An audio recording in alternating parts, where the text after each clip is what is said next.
trend towards Dire. Like that's always seems to be, especially at the big lands. For online play, for whatever reason, Radiant is preferred. Then you get to the big lands, and a few teams are like, "Hey guys, Dire is actually really important because you get Roshan and stuff." And then suddenly everyone's playing Dire. But I think a lot of that comes down to Dire tends to be safer when games are going longer, and on LAN you go for more of those, more reliable strategies, I guess. It's very interesting that MVP Phoenix themselves ban out the Tusk in the first stage. I don't think that's the scariest hero that Vega could have picked up, in all honesty. And since they have first pick, I really do like MVP when they start out with that Tusk. Are they taking Darkseer? Then they must thinking about taking Darkseer. There's so many good heroes in this pool. Yeah, they'll go for the IO first. Yeah, they're not playing with Febby anymore, who used to be the IO player for them, but I guess we'll be seeing Dubu on this one. Not entirely sure who's it going to be. Febby played a really sick IO when he was with the MVP Phoenix team, but something the team as a whole pretty comfortable running. So. Yeah. I think it is Dubu. I could be wrong though. It's not something MVP Phoenix pull out all too often, but the response from Vega, at least for now, is just going to be that Dazzle and probably the Darkseer. Darkseer. It's a Bristle. Wow. Okay, now that's very interesting. They know MVP Phoenix Classic, like IO Bristle, but I don't know if that's what they had in mind, just because Phoenix, that was like the March strat. March was the Bristle, like it was March and Febby who would do this Bristle IO in the offlane.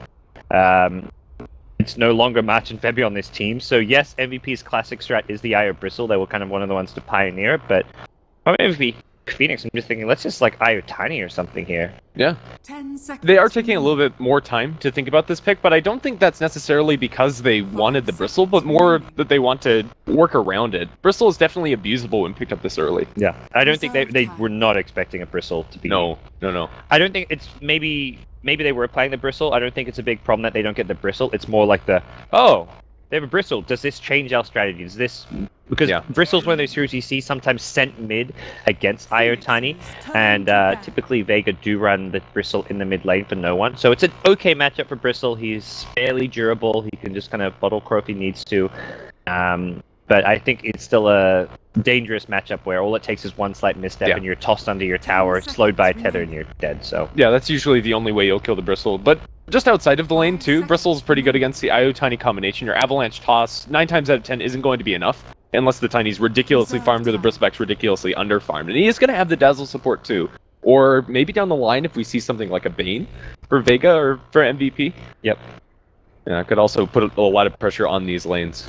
Yeah, so I'm curious to see Vega and MVP where they go next. I think Darkseer are going to be a hotly contested hero, as I've got to imagine. Darkseer, so well with Bristleback, and Iron Shell chucked on a Bristle as he runs in and fights is always going to be good. Plus the Surge to stop him from being kited around nearly as much. Yeah. So I think Phoenix should be heavily considering a Darkseer ban to go with the Brood ban. 10 seconds. Brood also a hero you want to be taking out against Vega, especially when you know you're going to be running like a IO Tiny dual lane. You won't have a great answer to the Brood in the safe lane. Yeah, this is definitely true. Dual lane against Brood, it doesn't really matter what the dual lane is, it's just so hard to manage. Yeah, unless you've got like a solo matchup that's good, like a Darkseer yourself, like or Darkseer, Axe, Sand King. Yeah. Although we don't see the latter two. And the latter two not being metagame heroes, and also they don't beat Brood hard enough to really justify. Yeah. The good Brood players have figured out how to change their builds to actually like Brood is picked into Axe as well as like. And they Legion practice Commander. those matchups too. Yeah. A well-practiced Brood, Mag being one of the best out there, will not be worried about an Axe, just because Axe is not really a strong hero in the metagame, and because the matchup's at least 50-50-ish. Yeah, it played well, and I definitely think it's a good read by MVP that they should be banning out Mag heroes, but they're also going to take out the Winter Wyvern. You don't want to have a Winter Wyvern against the IO Tiny, but this leaves so much inside the pool. They banned Darkseer and take Slayer, but I was surprised to see him ban Darkseer since they had first pick, but it's because they wanted to play the armor game and also get some more kind of reliable lockdown. And the Darkseer's got the vacuum, which is like a once every 35-40 seconds or something. I don't even know the vacuum cooldown, but it changes every few packs. Slider just 8-second cooldown crush, can spam it out and offer a lot more minus armor to go with the Dazzle. And Bristle, it's all physical damage. Now, how do you think they're going to lane this Slider? Do we think we see Mag's hero yet in the Bristleback or the Slar, or going to pick up something else?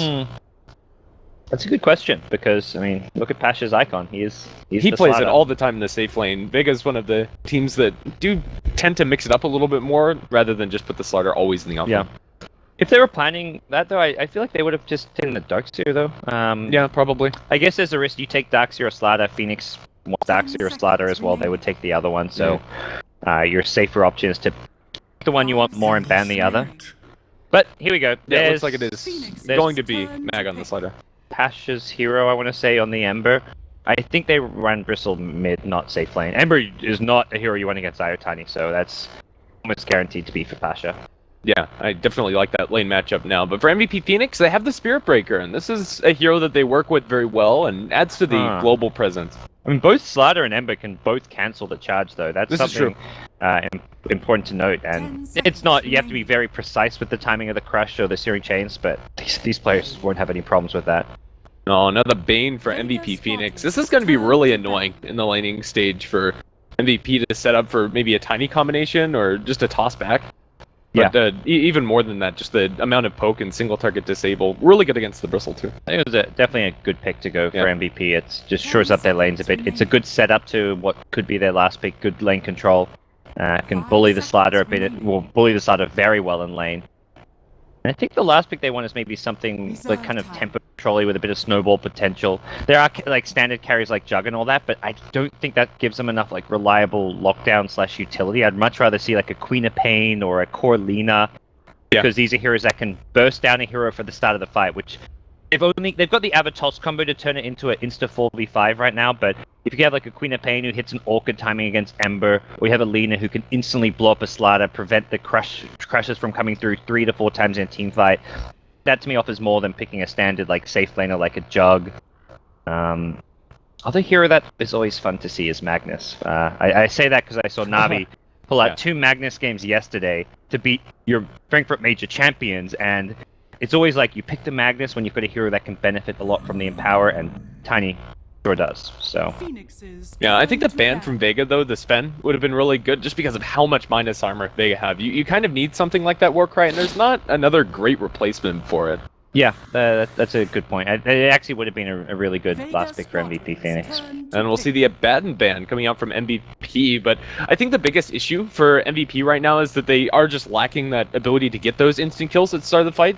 The only hero that's really vulnerable right now is the Dazzle, and to a lesser extent the Ember Spirit if he gets jumped, but that's going to be kind of hard to pull off if he has any vision or control over the situation. Solo should be far enough back. There's so much meat on the front lines with this Bristleback slider. Find out soon enough what MVP want. They can see Vega's last pick, which will be probably Solo's hero in the support role. Disruptor, okay. I think it's Yoma Disruptor and then Solo Dazzle, but regardless, they're both adept on both of these heroes. Yeah, that's just classic Vega support. They really like it.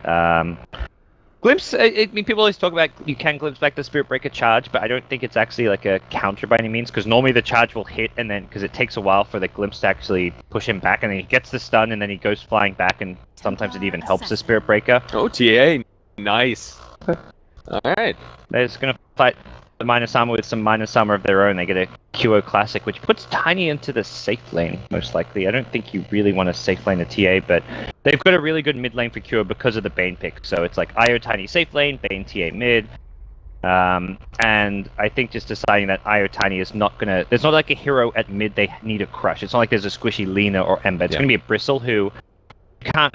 Like, you might get a kill, but if it's played well, you're not going to get one. So they're just going to do something where they farm the mid lane and just harass the Bristleback, not look for kills.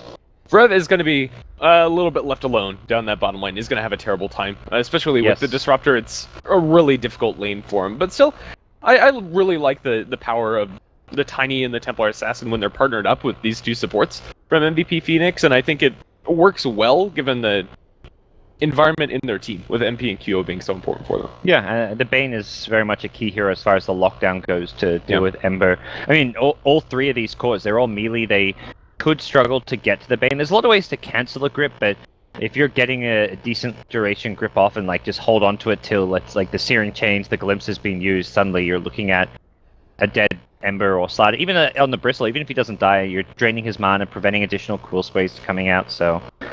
something also important for the Vega side is they don't really have a great kind of mech or Greaves buyer. Like, Bristle can go into the mech, which may be the play here, but even if so, it's not really an ideal... The hero will have mana problems. You go for a mech and you're getting grip, then there goes your mana, you might not even get the mech off. Yeah, it's very difficult. And even without the grip, reduction in the mana, you have to be very careful with how you manage your spells on the Bristleback. When you don't have somebody like the IO to partner up with you to bolster all of that. So what exactly is going on? Mic issues? I'm confused, yeah. It's been resumed. Are they not picking heroes? Where's it on the load screen? I'm not... I guess we're waiting for them to... We're still waiting for Dubu. Yeah, normally there's like a timer to count down out of the draft, but when it expires, I guess we just pop in. I don't know. This is new. It's reborn things, you know? Just reborn things. Come on. But yeah, hopefully getting ourselves in soon. I'm not entirely sure if we're paused or not. I heard the pause noise like ticking away in my head. Yeah, I thought we actually got in. Yeah. But not so. Still, I really do like the Vega Squadron lineup. With the amount of minus armor that they have, they can very easily transition to Roshan, even though they're on the Radiant side. If they find just a small opening, they can very easily snag that for themselves. And with that minus armor, they're going to be able to scale incredibly into the late game with already heroes that are very good as the game progresses with items. Both TPs scout each other out, so that's a win for MVP who prevent their pull camp being blocked off. Mag with a sentry was planning on doing that. FPS 70. That's not enough FPS. Are these 144 hertz monitors? Must be. I guess so. I can't tell the difference. Well, my casting PC is on like ultra low graphics setting. We've got like two PC. One's fine. The one that they're getting the observer feed from, but the one I'm on is like does not look like Dota right now. If you don't start to look bad in normal Dota, my starter is taken to the next level. Speaking of starter, he is submerged. Submerged and with the Golden Immortal. Poor guy. He's stuck in the ground. They really need to fix this bug. All of the heroes go to their civilian poses in the spectator mode. This is amazing. I have no problem with it. Very well.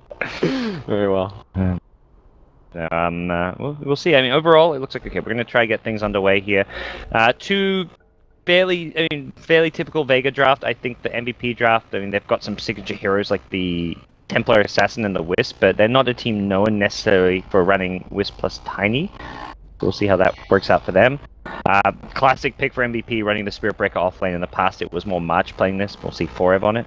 Yeah, also opening up with that Poor Man Shield. He's going to be really hard to zone out. I really do like Poor Man Shield on your offlaners when you are against like two ranged supports that don't have other great ways of zoning you out when it comes to spells. I mean, Thunderstrike and Poison Touch are okay, but I think this is a reasonable choice from him.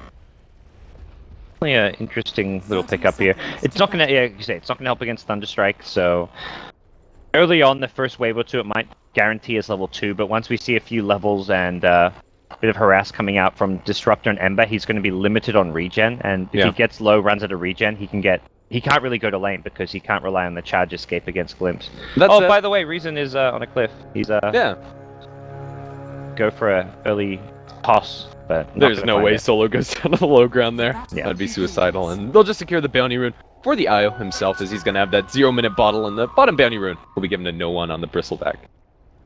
Secure, maybe needing some more time. Needs a technician. Oh. I don't know if there's technicians.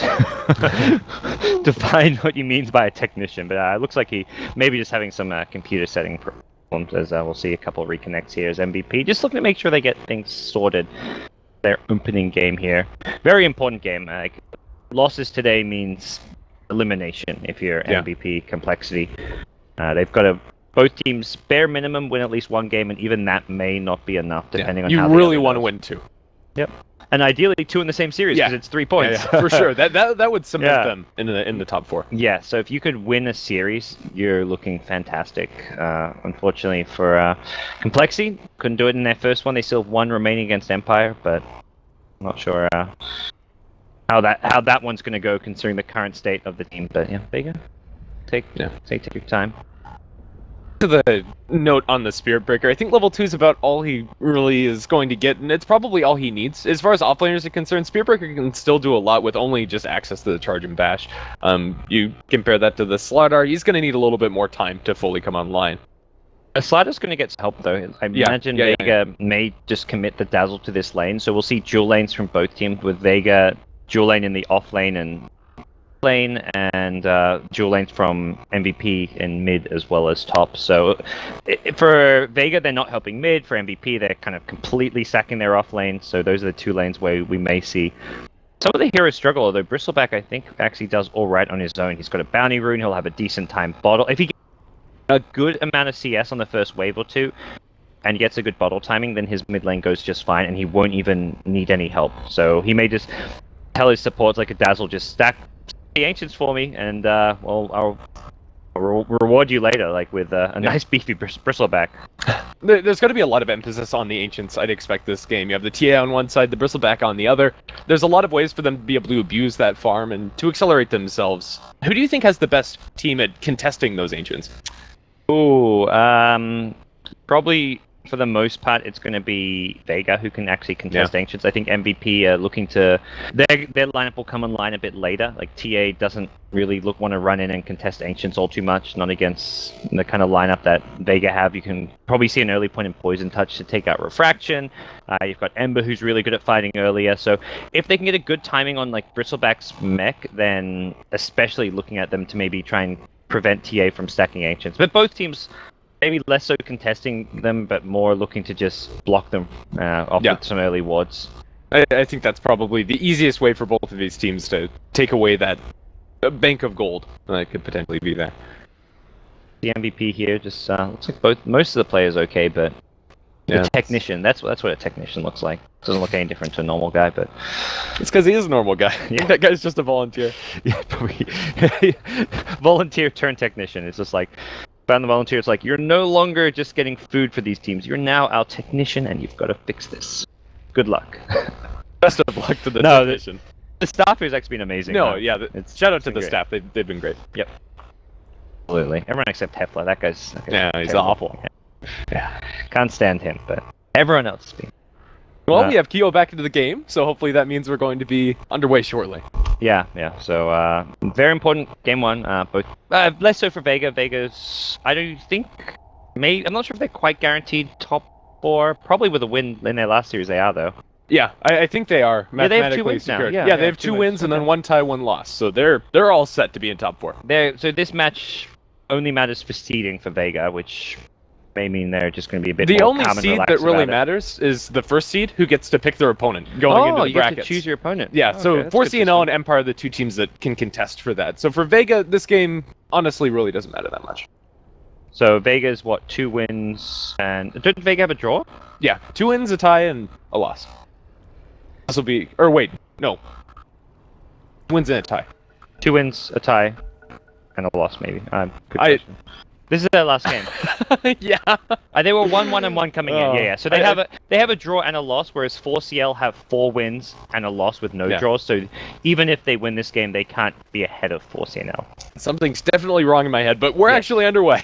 So if Empire win both their remaining 2 series, they'll be tied on points with 4CNL, but I think they win the head-to-head perhaps, since Empire beat 4CNL. Who knows? We'll find out later. QO mid lane being harassed. This is like... I guess I expected... Okay, so I expected Bane to be helping out mid lane, but it looks like Bane is going to be at bottom and looking to give 4F some help. So not quite the lanes I expected, and as a result, Q are going to have a slightly rougher time against the Bristle. Still, I don't think there's a lot of killing potential on the Pasha unless they get really lucky bashes, but killing potential on 2 Mag might definitely be there. He's going to be able to crush and walk that one off. Ooh. Still a lot of harass. Yeah. Something he's going to be very careful of, and... the Dazzle instantly going to start stacking Ancients and comes back mid for some harass. So this is actually, to me, a problem lane. I'm very surprised they don't have Bane at mid. He's going to get all of his refraction burned through. They're not going to dive the tower yet, but still a lot of pressure being applied here. The TA is still farming, I suppose, reasonably well. The big problem for TA is you're 70 gold from a bottle, and how do you farm that? Charge bottom, though. Pasha, if they get the bash, maybe they can find the kill. Brainsap not going to throw it out. Wouldn't have been lethal. Yeah. QO's gotta find a CS. Or he can wait like 30-40 seconds for the gold.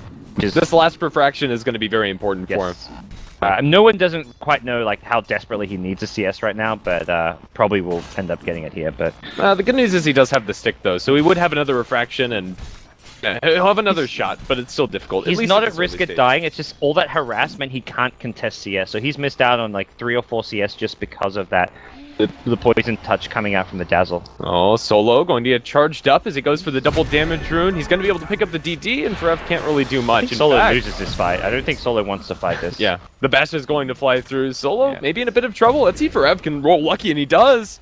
The shot. This is the first blood on Solo for MVP as Forev is going to draw it. The Spirit Breaker getting a lot more space than one would have thought. Yeah. I mean, you can't even really blame that one on the 7% bash. You should have just ran immediately. Like, okay, you're full HP. He bashes you once, you're not going to die. You only die there if he bashes you twice if you run immediately, which he didn't do. So, just a bit of a cocky misplay from Solo. Like, very much like you're like, oh, I have DD. Let's right-click. Let's have a right-click battle. A little greedy. It's a Spirit Breaker with 6 armor and a lot of HP and an Orb of Venom. Yeah, Spirit Breaker with that extra help from the Bane is definitely doing a lot better, and the Bane also is getting a lot of XP, already up to level 3. That Brain Sap's gonna hurt. I don't like that they're giving like the Bristleback such a free lane at mid. Not even a free lane, but he's winning the lane as a result. I think QO's struggling quite a bit, and Bristle's gonna have Ancient stacks, whereas QO will not for some time, perhaps. He's winning the lane, but I don't think he's crushing it. QO has about the same amount of experience, and I think he could definitely come back into this, but still, yeah, no one should have had a worse time. The trade-off definitely is that Spirit Breakers have... Forev's got to get something done in the mid-game to be like, okay, TA had a bit of a rough time, I'm going to make up for it and create some space just by having these extra levels. How early do you think he can make those moves? It's going to be really hard. And it's like, who do you even look to make it on? You can't gank a Bristle at mid particularly. And the Slaughter's just too far away. If you go for a charge, it's super obvious. And that's where I just don't feel like there's obvious moves to make on the map for a Spirit Breaker. Tiny can't really... Now the thing is, can someone rotate bottom? A Tiny TP perhaps into like a Nightmare charge? I guess if they get a Nightmare bottom, we could see a Tiny TP down, but that's a hero you don't want to be just TPing down early on. So until they hit level 6 on IO with the relocate, I don't feel like the Spirit Breaker will be able to get a whole lot done. Yeah, I think that's fair. NP's getting a lot of space now that we bring up the Tiny. He's free farming away. There's nothing the Slaughter can do to stop him from getting this money. And Slaughter level 3 is kind of similar story with the Spirit Breaker, and he's done this without the support, so getting levels and at least a couple of CS. Pasha's going to throw the chains, canceling that charge. We talked about the draft. It's going to show up here. Dubu dropping pretty low, but he has a Nightmare. There's just no killing potential on either side. Reasonable attempt. Yeah, both sides with pretty good defensive capabilities, or on the side of MVP, it's just having a tanky Spirit Breaker. Yeah, this is true. But yeah, Bristle continuing to free farm away at mid. TA, yeah, kind of holding her own now, only behind by like 8 CS, which has been kind of consistently the case from the start, so QO not really missing too much anymore. With a 1, bottle crowing, like this is where TA does just fine against Bristle. Yeah, and he's gotten over the hardest part, and he's going to be in a sustainable situation this game, and I think the situation is kind of slowed down a little bit, and MVP are getting a good amount. Like, this game is incredibly even. Yeah. See who's going to be looking to make the first moves. I feel Vega, though, like their draft is going to come online and be very scary. Ember, level 6, can start TPing around with the Fire Remnants and just the general, like, Ember plays you can make. Slaughter, similar story. And the Tiny's going to need a lot more farm and levels before he can do a similar thing. He needs to be able to get his Blink Dagger up, which is just going to happen a bit later than what you can see from a Slaughter. Slaughter doesn't need a Blink, he just needs Sprint and Crush to be able to initiate fights in a lot of ways.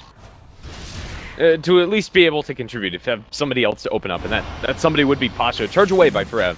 And the Spirit Breaker is going to be just fine, although in theory, Glimpse is pretty good against Charge, not until you have higher levels on the Disruptor. So both mid laners hoping to find a 6-minute rune, I imagine, but Mag going to secure the top one. And it looks like it will leave it there for the Bristleback. So no runes for TA.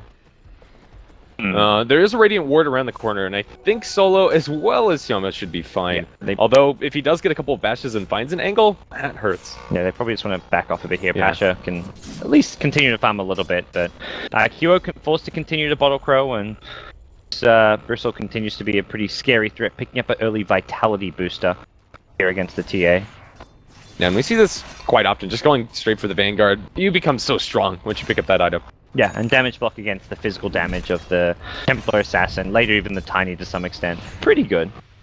Yeah, pretty good. A lot of posturing around the map, but not a lot of clear openings. The counterplays have been on point. Yeah. Slider now level 4, which, not like an obvious timing, is pretty good, because 2 points in Sprint, 2 in Crush is normally enough to initiate and get a stun on a lot of heroes, like a TA unlikely to be able to run away from that. Maybe with phase boots, which are going to be coming out now from QO, but if Slider wants to roam and fight with the Ember Spirit, they can look to do so. Right now, though, the Ember fairly under-leveled because he's been forced out tri-lane with the 2 supports. He's got a rough lane, so Vega have kept both supports protecting Pasha, and as a result, they're not quite getting a level 6 timing on Pasha that they normally would. They're also not getting as many stacks as maybe they would have liked. The Ancients are tripled up, which is fine, but the rest of the jungle seems pretty sparse. Yeah. And no one to continue to contest his mid lane is being forced to just continually spam at his mana, and and that just kind of ties up the courier. So they want it every now and then at the bottom lane. Like Pasha uses it now, and as a result, no one gets forced back to base.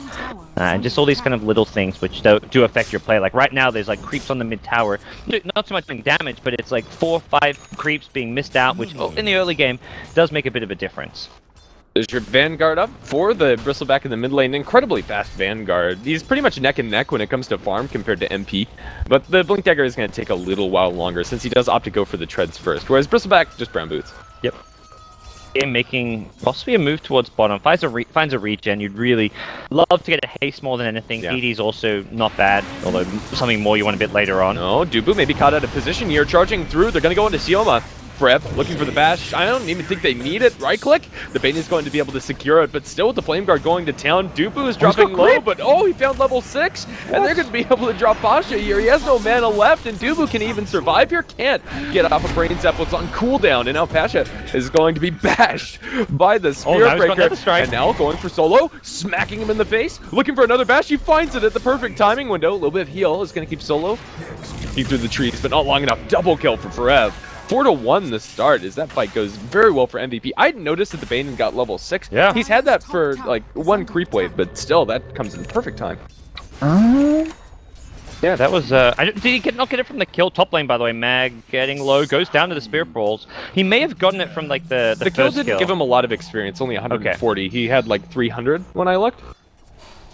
Okay, well, Bane, yeah, that level 6 timing. I was just amazed that he got level 6 even before Spirit Breaker. I guess Spirit Breaker's been charging off the lane and leaving the Bane to get some XP. I think that's really the big trade that they got from putting the Bane bottom, is the fact that they have this quick Bean script, but now a charge bottom. They're not going to be able to get the chains to cancel this charge, and now with the relocating, the Avalanche is going to secure a dominating spree for Forev. They're trying to maybe toss someone like Spirit Breaker onto the Pasha Ember, but he's tucked away under his tower, and this is pre-level 6.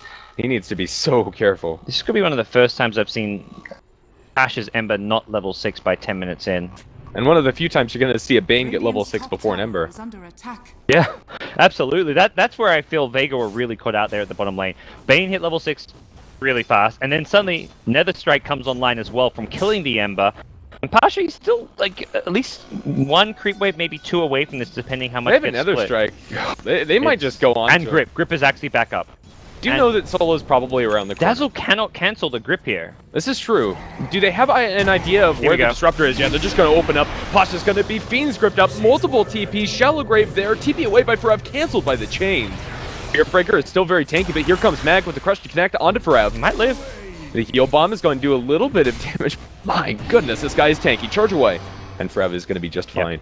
Almost had the Sleight of Fist was like on cooldown for another second, so he couldn't get it off. By the way, no one farming up Ancients as you kind of expected this time. QO comes in to steal some of these. These are the bigger ones, and that's a bit of a problem for no one. He's going to have to address this. Takes out the illusions, but still has QO to deal with. Oh, the Vanguard. It's so hard to pull the Bristleback off of this, but now charging in, Forev has made his way towards the middle lane. No one's going to get bashed. The glimpse back Forev. Is that going to save his life? Kinetic Field is there, but relocate in. Avalanche toss double kill for MP on the back line. MVP are crushing. They're just going from kill to kill. Forev may go down at mid, but he gets the charge off, stuns up Pasha. They leave Tiny behind to get a kill, and now Solo is just left on his lonesome self. Grave in 5. Don't think he'll get a chance to use it. Not at all. Ultra kill for MP.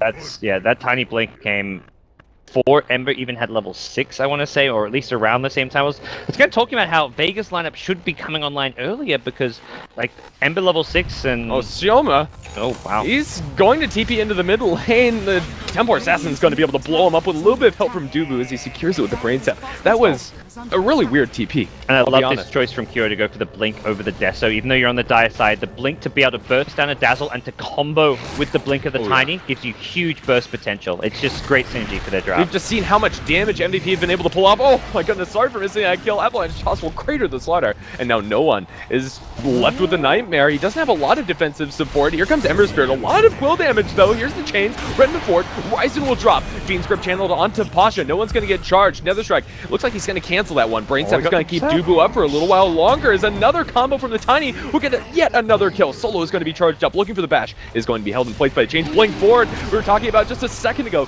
Solo is going to be able to get the grave. Will survive a little while MP longer. has another combo in 3 seconds. Oh, let's see if he's going to be able to find a good opening for it. Mag is going to get the crush onto Forev. Buyback from the Io. They want to get back in. Double kill for the Tiny. And that was just with the Avalanche. Toss is going to be thrown onto Shioma as they charge forward with Forev. Another crush. Trying to get them back into it. They'll chase forward for another. It's a disaster for Vega as they're going to lose Mag to Toss it from the Io as they go back home. 17-3 MVP. Was that even a team wipe? I feel like that was like an 8. I feel like they killed 7 or 8 heroes in that fight. It really Not just felt 5. like it. It was more than 5 for sure. It was definitely those some heroes who died twice in that one fight. Genius buyback coming out from Reason. That was just huge, being able to come back. It probably even saves the Tiny's life because he was just so low on HP. He kept going in, hides in the trees while he's on like 300 HP, gets up another combo, hides again, but that time around he was in a bit of trouble. But Reason buys back, relocates in, gives him some heals and protection, and MVP. There's just nowhere safe right now with such an advantage for MVP. Look at the net worth graph. My goodness. The amount of farm on this Tiny, TA, and the Spirit Breaker also. Like, Spirit Breaker has himself 1,000 gold on top of his treads. It looks like he's going to go for a Blade Mail, just super brawly items, because that's this game. This gold lead is before they start taking towers. Now they get their first tier 1. Before they start taking Roshan, which is going to be on the menu soon as well. Cure with the DD says, screw Deso, let's just do it now. Yep. Alright. MVP going to be in a fantastic position, and there's nothing you can do to contest. They're smoking up. They're saying let's make a move towards this, but it's going to be close as to whether or not they get here in time. They just don't have the item progression going their way. It's going to be a really hard sell. Maybe they can pull it off. Roshan is less than half HP. Bash on a QO. Here comes Mag going into the pit. Blink away by TA. She is going to evade that crush. Charging forward. Pasha will cancel a charge. And Dubu isn't going to be able to find a good Fiend's Grip here, but they already lost a Disruptor. Pasha's going to be stunned. Templar Assassins over on the left-hand side as they chase down Ryzen, tethering away up to the high ground. A little bit of an unfortunate spot for him, trying to desperately relocate out of there. He will survive. Toss thrown onto the Slardar. Mag dropping incredibly low. Double kill for him. And QO is still trucking. Going for Pasha towards the north. Is on the south. No one is fighting against MP, but they just can't kill anybody. Oh, except and for Aya's that coming Bane. back. And he'll survive. GG well played. 14 and a half minutes. Insane showing. Dude, they just stomped Vega. And there were so many, like, again, Reason with sick Io plays. He gets the relocate out. He even broke his tether to leave the Tiny behind. It wasn't like, okay, I'm going to save my... Like, he tethered up there and then relocates, breaks the tether so Tiny doesn't go home with him. So Tiny can stay around, get a few more kills. And, yep, what a amazing... That was awesome. And like, great decision-making. They were in the pit. Everybody gets out. They leave Kyo in there alone, which was a good move because Kyo, if they don't come, Kyo can finish off Roshan. But it meant the Dazzle Weave only